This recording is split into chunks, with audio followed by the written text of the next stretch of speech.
It is an amazing day for Yu-Gi-Oh!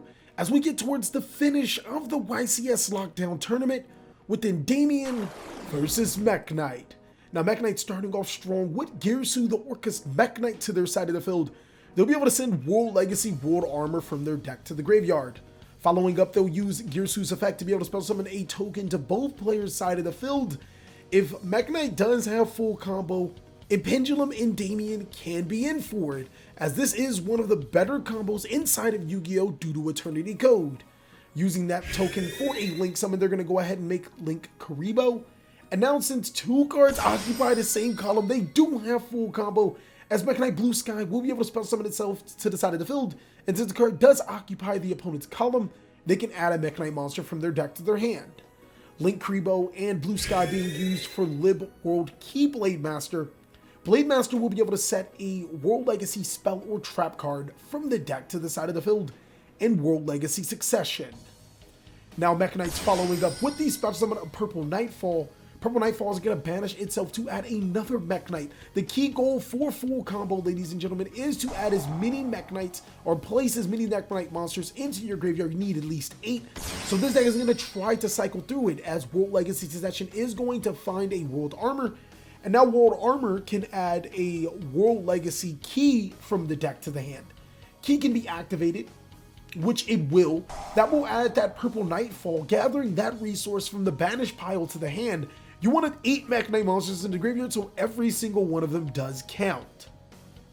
Following up, it looks like Mekk Knight Indigo Eclipse is going to be spell summoned, and then Lib all by herself will be used for another link into Link Cross. Now Link Cross will be able to spell summon tokens to the side of the field. Since Lib Keyblade Master was a Link 2 monster, 2 tokens will be spell summoned, but they cannot be used for a Link summon for the duration of that turn. Fortunately for Mekk Knight, being able to tribute a Link monster for the summon of a Link Karibo is not a Link summon whatsoever. And now the Link Karibo and the Indigo Eclipse can be used for another Link summon into the monster that the deck initially would go into in Mekk Knight a Morning Star. Now Morning Star's effect will trigger, they'll be able to discard that Purple Nightfall that they added with the World Legacy Key to be able to add a World Legacy card or Mekk Knight card from their deck to their hand. Actually, it's just a World Legacy card. They're going to add their power card and World Legacy Scars. And the really upsetting thing about Pendulum Endymion is that this deck does not play any hand traps. They're going to be pretty much open to this entire combo. Using both the Mekk Knight monsters on the side of the field, Girsu and Star, they're going to link summon into Mekk Knight Spectrum Supreme using Spectrum Supreme, sending the World Legacy Key from their column to the graveyard to be able to special summon another Mekk Knight in Mekk Knight Avram. Now it looks like the deck is a few Mekk Knight monsters away from being able to complete Scar's condition. They'll use the Link Cross and the Spectrum Supreme for another Link summon into Mekk Knight Crusadia Avramax. I think that's about it, as both the Avramax and the World Legacy World Armor will be used for Link summon into Black Luster Soldier, Soldier of Chaos. And do they have enough Mekk Knights, as they'll activate World Legacy Scars using its effect to banish 8 Mekk Knight monsters from their graveyard to send every card in Endymion's hand and extra deck to the graveyard. This combo is actually exciting. If you guys want to see the deck profiles and combo tutorials, we do have those on lock for you, ready to view right now. Just check out the links and all that in the comment section, description, and whatnot. And while we are actually here, I want to talk to you guys about that lockdown tournament. This lockdown tournament has been amazing, decided by you guys. We actually want to start another tournament that will represent cards from the Eternity Code set or strategies from the Eternity Code set and Toon Chaos. Let us know down below in the comment section exactly what you think. And I also want to give a mad shout to all of the judges, editors, players, and everybody that has helped make this video. They're a lot harder than what some people think. Sending everything from the deck to the graveyard, Endymion is going to start off with an Allure Darkness, hoping to get into a Dark Monster. They're going to get into a Jackal King, but it looks like they're just going to go ahead and scoop. This is going to be terrible for Endymion, as they didn't even get a turn. Mekk Knight having that opportunity to go first, taking it and ripping every single card out of Endymion's play sequence. Endymion is going to start off with a Spell Power Mastery they'll be able to add an Endymion card from their deck to their hand. Their card of choice typically is going to be Servant of Endymion unless they already have it. It looks like they didn't, so Servant of Endymion is going to be the card added from their deck to their hand. They can then follow up with the activation of said card. And with 3 spell counters on Servant of Endymion, they'll be able to special summon a monster to their side of the field as well as Servant. From their deck to the side of the field as well as Servant. Spellbook Magician of Prophecy is going to be the card of choice. Endymion's game plan is always to make those huge negations to their side of the field.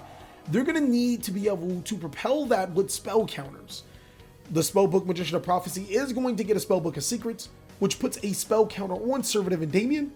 And that's going to get Spellbook of Knowledge, which will put another spell counter on Servant of Endymion and allow them to draw 2 additional cards, provided that Mekk Knight doesn't have any disruptions. And while we are here, we have that little bit of downtime. I actually asked the community, what do they think? Which one of these strategies will prosper over one another? And the results are quite staggering in favor of Mekk Knight. Them having a 72% ratio over the Endymions. It looks like Endymion is going to be able to make some sort of board, but the Discord community has already decided that Mekk Knight will be going into the finals. Let's see exactly how it pans out. Will they be wrong? I want you guys to post down below in the comment section which of these 4 decks do you have, whether it's Endymion, Mekk Knight, Dinos, or Heroes. Endymion being able to activate that Mythical Beast Jackal King into their scale. They now have 3 counters and they'll be able to special summon Servant of Endymion to their side of the field, as well as another Pendulum monster and Mythical Beast Master Cerberus.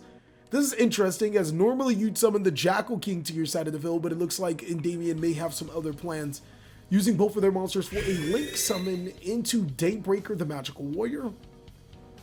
Daybreaker will get a counter upon its summon, and then another counter upon the summon of a spellcaster monster into its link zone. Mythical Institution is going to be another card to follow up, now destroying the Mythical Beast Jackal King to special summon the Mythical Beast Master Cerberus. It's interesting that they'll get Master Cerberus instead of another Jackal King, but they'll activate Mythical Beast Ballistic and then use the effect of Ballistic to be able to destroy itself to add Servant Endymion back to the deck.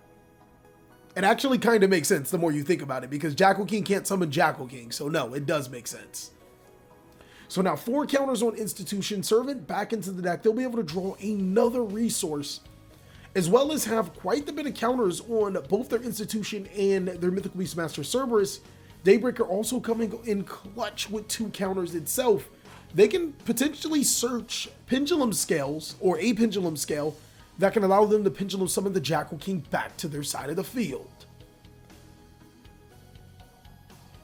So drawing their card, we're really excited to see what Endymion has in store for us.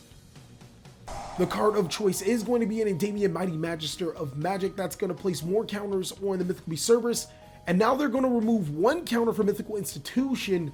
They can add a level 1 spellcaster monster that includes spell counters in its name from their deck to their hand.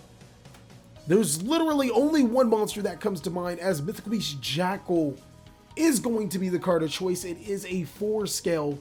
So once they activate that into the scale, they can Pendulum summon any monster from 5 to 7 to their side of the field. Activating it also puts Mythical Beast Master Cerberus to 6 counters. That is going to be pretty huge, as it is taking the role of Mythical Beast Jackal King. Now it seems that the strategy is going to Pendulum summon an Endymion Mighty Magister of Magic and Mythical Beast Jackal King to their side of the field. The Breaker won't gain an additional counter. It's pretty maxed out right now of himself generating his own counters. But now, as we can see, the strategy is definitely evolving into some sort of negations. Endymion Mighty Magister of Magic is going to use its effect, removing counters from the Breaker as well as the Mythical Institution and the Mythical Beast Master Cerberus to summon itself to the side of the field. It's forced to destroy a card on the field, but that's no biggie. It's more than likely going to destroy the Jackal, which would only add counters to Mythical Institution. Mythical Institution at 3 counters now, because the Endymion destroyed the Jackal. Obviously, Institution would activate its effect. Both monsters will be used for an Exceed Summon to Absolute Dragon, We have to give thanks to Master Rule 5, as this combo wouldn't have been possible. Breaker and Absolute Dragon being used for a Link summon. That's going to fulfill the requirements of being able to summon to their side of the field a Selene. Now, Selene won't be as powerful as the, previous Selenes that you guys have seen in this YCS Lockdown tournament. But still, being able to summon two Mighty Masters to their side of the field, one during their turn and another one on the opponent's turn, will give them some pretty ample negates. Also, being able to spell summon an Odd Eyes Vortex Dragon to their side of the field is going to be pretty cool.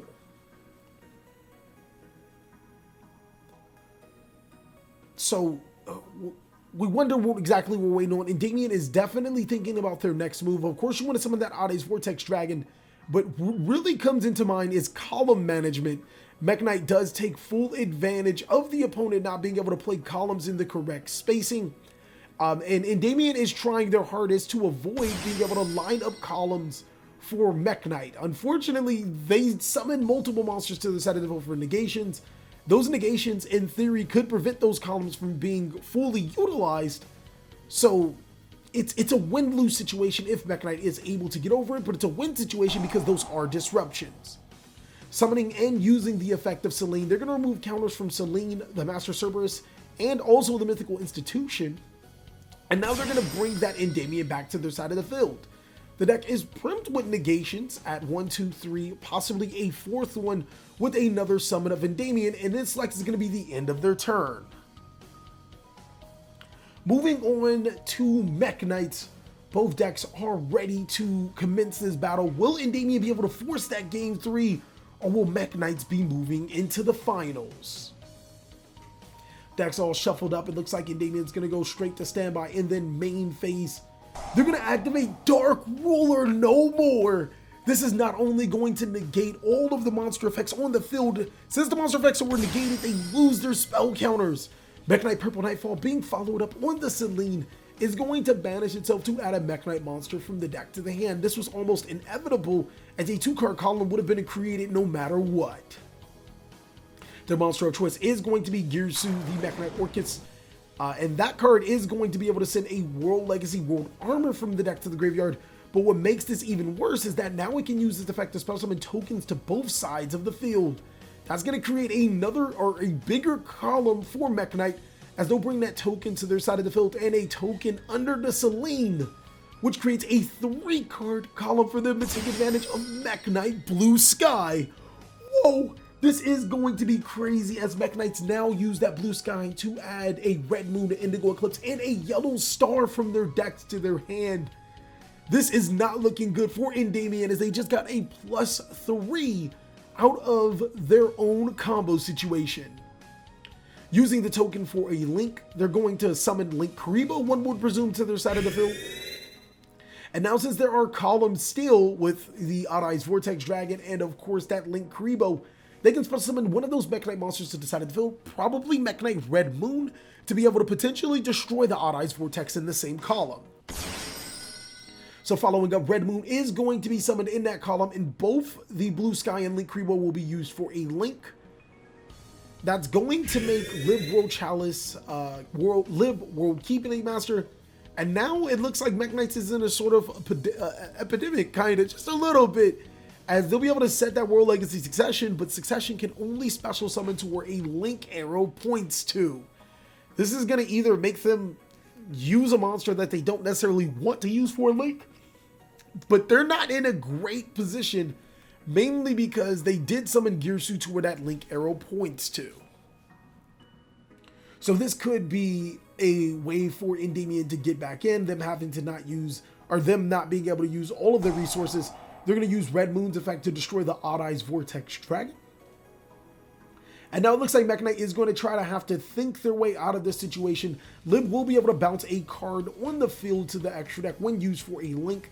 But again, not being able to use that effect of World Legacy Succession and forced to use one, they're going to special summon Indigo Eclipse and then use Indigo Eclipse effect to move the Girsu.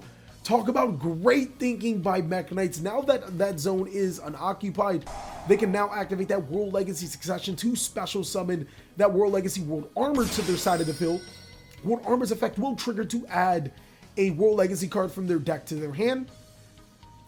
And Endymion can only sit helpless as their board is slowly being broken. World Legacy Secrets is going to be the card of choice, opting not to go into full combo. They're now just going to go ahead and use the Lib and the Red Moon for another Link Summon. Their monster of choice is, no, it looks like they're not going to use that for their Link Summon. That's going to be pretty interesting, as they're not committing directly into the monster. They're actually going to activate World Legacy World Key, adding that blue sky back from their banish pile to their hand. And now they're going to commit to that Link Summon. That's actually even smarter, as now that Mekk Knight Morning Star can discard that blue sky from their hand to the graveyard to be able to search an additional World Legacy card, not wasting any of their resources. So they've already added World Legacy Secrets from the deck to the hand.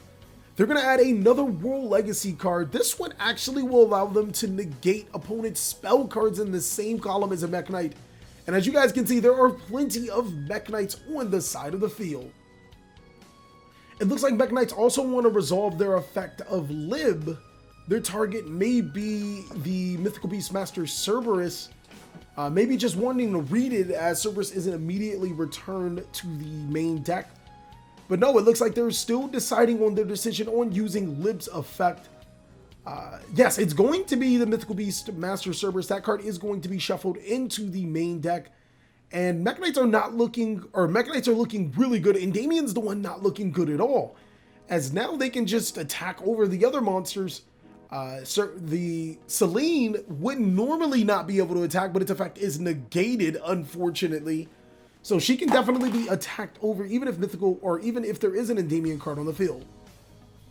But using the World Legacy World Armor, as well as the Mekk Knight monster for another Link Summon, they're going to make Galtea Orchestra of Automation. That is an interesting card to make until you see the Dengirsu being summoned right under the Mekk Knight Morning Star.